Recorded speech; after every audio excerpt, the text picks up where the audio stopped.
IPL చరిత్రలో సరికొత్త record నమోదైంది. ఆసీస్ క్రికెటర్ మిచెల్ స్టార్క్ కు రికార్డు ధర పలికింది.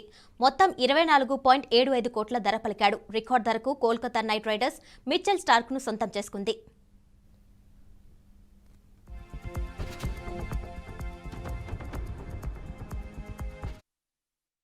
అటు ఆస్ట్రేలియాను ప్రపంచ విజేతగా నిలిపిన కెప్టెన్ ప్యాట్ కమిన్స్ అత్యధిక ధర పలికాడు. 20,50,00,000 రూపాయలకు సన్ రైజర్స్ హైదరాబాద్ జట్టు కమిన్స్ ను దక్కించుకుంది.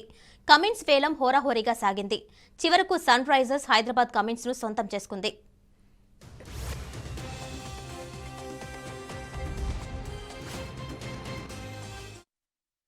వేలంలో కమిన్స్ కోసం సన్ రైజర్స్, రాయల్ ఛాలెంజర్స్ బెంగళూరు ఫ్రాంచైజీలు హోరాహోరీ తలపడ్డాయి. ప్యాట్ కమిన్స్ కనీస ధర 2 కోట్లు కాగా సన్ రైజర్స్ బెంగళూరు ఫ్రాంచైజీలు వేలంలో ఎక్కడా తగ్గకపోవడంతో పాటు అమాంతం పెరిగిపోయింది.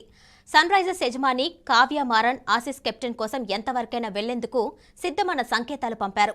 దీంతో చూస్తూ ఉండగానే కమిన్స్ రేటు 20.50 కోట్ల మార్కుకు చేరుకుంది.